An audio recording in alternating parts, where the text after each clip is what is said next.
We're going to start today's show with a story that hit social media, and it's been reported in the Wall Street Journal and all over the media today.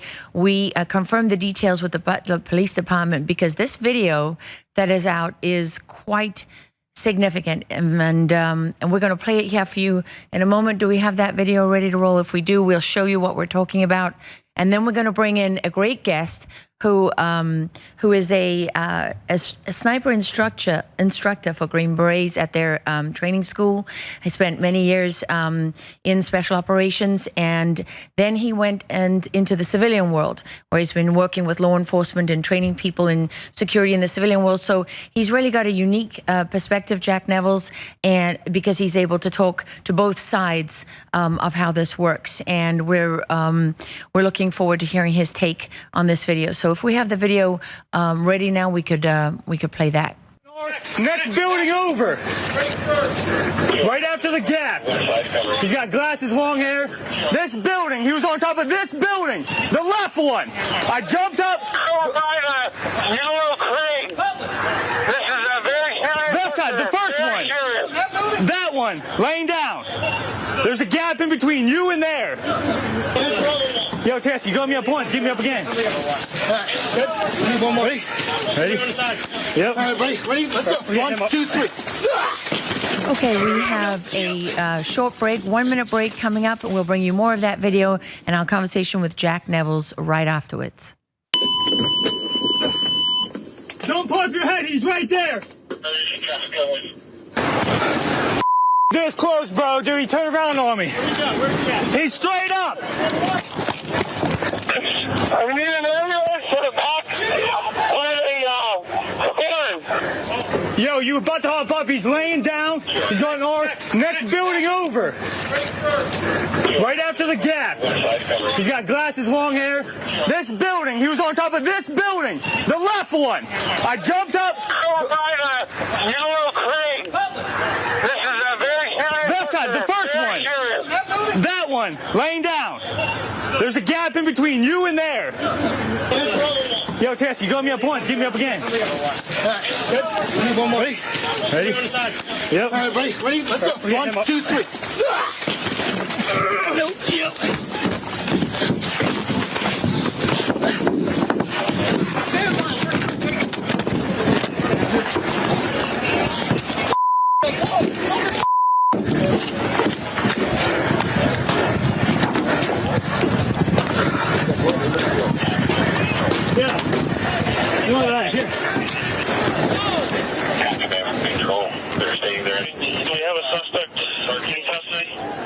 Yes, we do.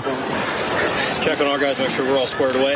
Adrenaline was pumping. I heard some shots. I got you. All right, I heard some snaps close by us when we were peeling out of there, so just make sure nobody's fucking close. Make sure nobody's whacked. We are committed. We are on with the body with the suspect. Pretty sure we got shot at. There's a real close snap, dude. Bro, before you came up here, I popped my head up there like an idiot by myself, dude. He turned around, I dropped, and I saw his. That's how they got somebody up there. I thought somebody was up there. I put my head up here. If he was up there, I'd been toast. I don't want to split. No. Is he a shooter? Did he have a weapon? Is he? That was the report. That was a report. Yeah, exactly. You got up here, he wasn't moving? Quick man, both less lethal. Eyes on, he was down. Pulled him over. I told them they need to post the guys over here. I told them that the Secret Service. I told them that Tuesday. I told them to post guys over here. I have no contact with either one.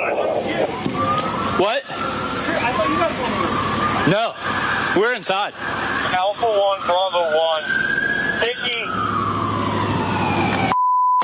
I told them to post guys over here. I wasn't even concerned about it because I thought someone was on the roof. I thought that's how we. Like, how can you lose a guy walking back here? They were on the roof. They were inside. Why were we not in the building? You need to go somewhere over on the left side. Why weren't we? Because I thought we were going to post Okay, guys so over there here. we have it. This is the video that is causing such waves across the media today. It's quite dramatic. We've confirmed with Butler Police Department that this comes from one of their body cameras. And I want to bring in now Jack Nevels, our guest, who is a specialist in this area, both for the military. Jack, you were an instructor, Green Beret instructor at their training school. You were in the military in special operations for many years, and you do this on the law enforcement civilian side now. When you look at that video, can you give us a sense of what is your immediate reaction? Because I know that with your training, you see things that the rest of us don't see. Well, my immediate reaction is, just taking a look at it. Number one, I'd like to say that, the men and women that work in the security industry, whether it's in federal or state or local, are highly professional. And the Secret Service and the other federal snipers that I've worked with are incredibly professional and very meticulous about what they do. And, when I first look at this, I look at it, from the planning perspective at the start of it, where the advanced teamwork that would have come in and set up weeks ahead of time and figured all this out. I mean, it's common practice that when you have an area that you can't cover or a building that has a bunch of windows, you put up a large banner so that it cuts down visibility to where your principal's at. And then when I look at the communications plan that fell through, we have what we call in the military a PACE plan: primary, alternate, contingency, emergency. These things are always buttoned down because everyone knows that when stuff goes down and communication's bad, that's when things start to fall apart. And so when I see that there wasn't good communication between the different agencies and the planning that was supposed to take place the morning before the incident happened, where you kind of do your final get together and everybody make sure you're on the same sheet of music. Normally we'd all stand together in a circle and we would make communications check with one another to make sure we can all talk to one another. We're all on the same sheet of music, and then we go out and we conduct our business. So I think there was a series of failures that led up to this point. But Jack, let me focus you in on a couple things that we're seeing here today, right?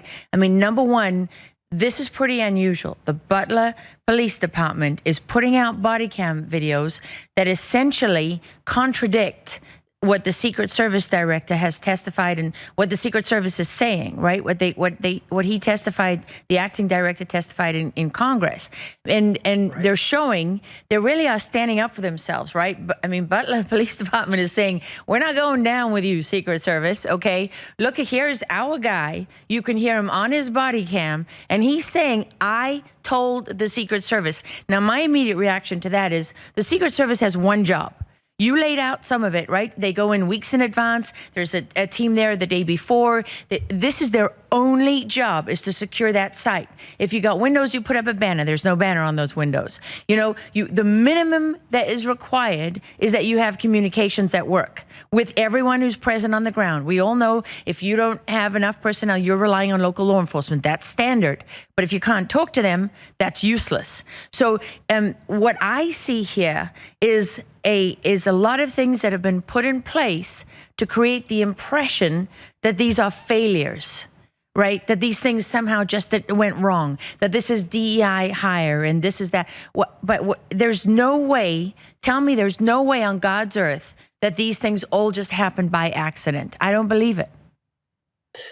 Yeah, it's hard to get your head around because these failures are so epic and they're so elementary. Like the things that fell through were something a third grader could figure out. And again, having worked with, tier 1 level snipers around the globe, training foreigners and training different folks here in the States, all of these men and women are super, super professional. And having something fall through like this, it's kind of hard to get your head around. I would agree with you on that.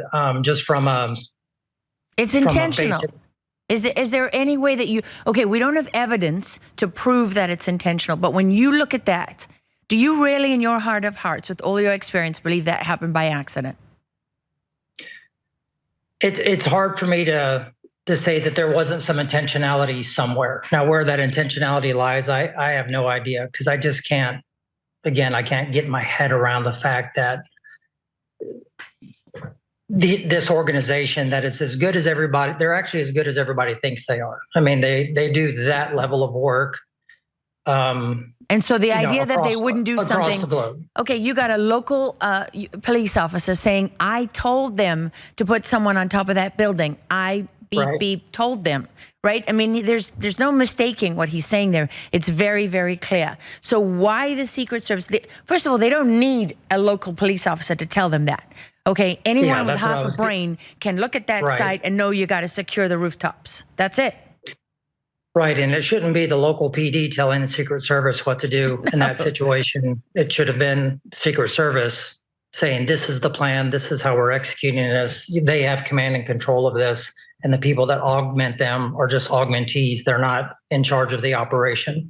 So, from the Secret Service level, where that breakdown of chain of command and control happened, I don't know, having not been to the actual site, not being privy to all the information in the investigation, but it definitely looks suspect. It definitely looks like an epic failure.